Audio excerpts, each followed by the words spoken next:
Fala, galera! Hoje eu queria conversar com vocês sobre um suposto discurso dito por Paulo. Esse discurso ele está presente em Atos dos Apóstolos. Por isso que eu já estou falando suposto, que a gente só encontra nesse material. Então, é dito pelo Paulo de Atos. E no finalzinho desse discurso, lá no versículo 35, nós temos a recitação do Paulo de Atos de um dito atribuído a Jesus.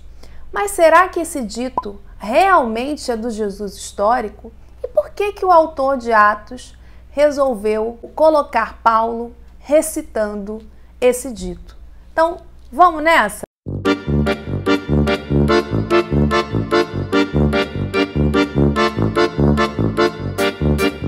Bem, como eu estava falando, o debate de hoje é em cima de Atos capítulo 20, versículo 35, que o dito de Jesus expresso nesse versículo é fundo de um longo discurso que o Paulo de Atos tece sobre os desafios da vida comunitária, a presença de outros grupos de lideranças itinerantes ali tangenciando como outras vozes frente às lideranças, aos dirigentes locais. Mas vamos ler aqui rapidinho esse dito, esse versículo 35 que está o dito de Jesus. Em tudo vos mostrei que é afadigando-nos assim que devemos ajudar os fracos, tendo presentes as palavras do Senhor Jesus, que disse: há mais felicidade em dar que em receber. Então, esse dito, como eu falei, ele é atribuído a Jesus. Só que esse dito, se você procurar as 7 cartas autênticas de Paulo, em nenhum momento Paulo vai mencionar um discurso desse tipo, ainda mais recitando um dito de Jesus, ou esse dito de Jesus, melhor dizendo. E é curioso também o constrangimento que os tradutores da Bíblia de Jerusalém expressam em nota, que diz o seguinte: sentença, então, o dito de Jesus, que os evangelhos não preservaram. Então, olha que dado bacana. Então, se você ler as cartas autênticas de Paulo, você não vai achar nenhuma menção a esse dito, nem muito menos ao discurso. Mas os próprios tradutores da Bíblia de Jerusalém admitem que esse dito atribuído a Jesus também não está expresso nos evangelhos. E eu vou além, não está em parte alguma do Novo Testamento. Então, da onde está provindo esse dito? Então vocês podem de repente me indagar: mas Ju, e a documentação extracanônica, os evangelhos que não entraram, isso também não é documento para o historiador? E de fato é. Mas se também olharmos essa literatura extracanônica, também não há nenhum dito como esse sendo atribuído a Jesus. Então, só em Atos 20, versículo 35, Jesus teria dito tal coisa. Em nenhum lugar, seja documentação canônica ou extracanônica, é atribuído ou Jesus estaria dizendo algo semelhante. Então, da onde o autor de Atos dos Apóstolos tirou essa história desse dito de Jesus? E por que colocá-lo exatamente na boca de Paulo? Aí o que a gente vê como uma primeira camada é que Paulo aparece como, e eu já mencionei isso aqui no canal, o link do vídeo deve estar aparecendo aqui em cima. Paulo é o grande herói dessa narrativa de Atos dos Apóstolos. É ele que insere os chamados tementes a Deus, ou seja, indivíduos que não são judeus, são de língua e cultura grega, mas conhecem a língua e alguns textos judaicos, dentro desse ambiente cristão via batismo paulino. Então, Paulo quase a metade, ou mais da metade de Atos, é só para falar de Paulo. Então, Paulo é esse grande herói. Há grandes discursos que o autor de Atos constrói para Paulo, mas discursos que lembram, em muitos casos, Heitor, por exemplo, um dos personagens de Homero. Então, Paulo é esse novo Heitor. Paulo e toda, enfim, a sua epopeia é inserida dentro dessa literatura homérica. Então, por isso que eu digo que o Paulo de Atos não é o Paulo histórico, é o Paulo de Tarso, é o Paulo da fé.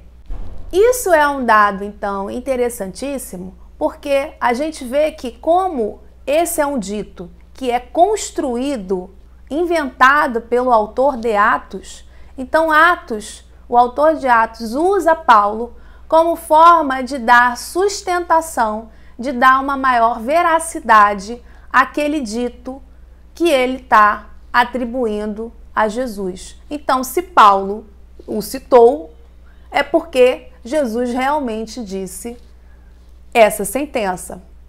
Então, percebam, Paulo funciona como uma figura, como um discurso de autoridade para o autor de Atos dos Apóstolos, ou melhor, para sustentar esse dito de Jesus. Mas, ainda assim, fica a pergunta, por que o autor de Atos resolveu construir um dito, inventar um dito de Jesus? E aí eu queria citar aqui o Paulo Nogueira, mais especificamente o livro dele, Religião de Visionários, em que Paulo Nogueira fala que logo após a morte de Jesus, nós vamos ter uma série de memórias, de ditos feitos de Jesus sendo criados a partir de uma literatura mística judaica.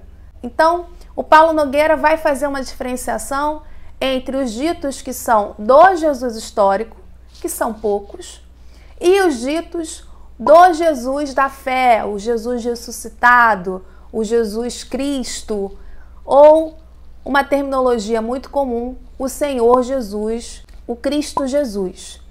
E repare, como é que em Atos 20:35 aparece o dito sendo atribuído a quem? Vamos lá rever? Está dito assim, as palavras do Senhor Jesus. Então, é exatamente a expressão em que o Paulo Nogueira chama a atenção para essa diferenciação. Então, atenção, o autor de Atos dos Apóstolos não está se reportando a uma sentença do Jesus histórico. Ele está se reportando a uma sentença desse Jesus da fé. É o Senhor Jesus. Então já é algo, é fruto de uma memória, narrativas, ditos que estão sendo criados, como diria Paulo Nogueira, pós-morte de Jesus, mas que estão sendo atribuídos a esse Jesus da fé, esse Jesus mítico. Da onde então estaria vindo as origens desse texto, né? Como eu falei, o Paulo Nogueira diz que foi utilizado toda uma literatura judaica mística de base para a fabricação dessas memórias, desses ditos, desse Jesus da fé, esse Jesus ressuscitado. E aí a gente vai encontrar, quando a gente lê Eclesiásticos 4:31, que é um texto hoje que é apenas canônico para as Bíblias católicas, para as Bíblias evangélicas ele não está presente, ali você vai ver claras evidências, claros paralelos com o dito que está expresso no capítulo 20, versículo 35. Então, esse é um dado interessantíssimo. E ele sustenta esse dito que ele cria e atribui a esse Jesus da fé, o Senhor Jesus, com base na figura do Paulo, ainda que Paulo, o Paulo histórico, jamais tenha conhecido esse dito. Então é um dito ali próprio do século II, momento de produção de Atos dos Apóstolos, e que, sendo o único lugar que a gente encontra esse dito, então a gente pode dizer que esse dito está separado do Jesus histórico cerca de 100 anos, né?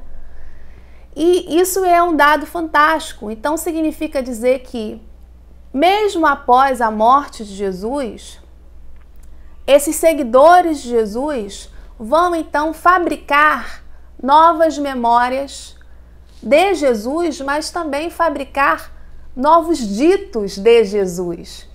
E aí é interessante a gente dar uma olhada no chamado Seminário de Jesus, que o Seminário de Jesus, entre as décadas de 80 e 90, eles fizeram um estudo, uma análise que foi publicada em 3 volumes sobre quais seriam, de fato, os ditos pelo Jesus histórico, que, como eu falei, são muito poucos, e que a maioria, então, presente nos evangelhos, presente em cartas, presente em atos como esses, são, então, textos, são ditos, são sentenças que são construídas no momento pós-morte de Jesus. Então, que não provém do Jesus histórico.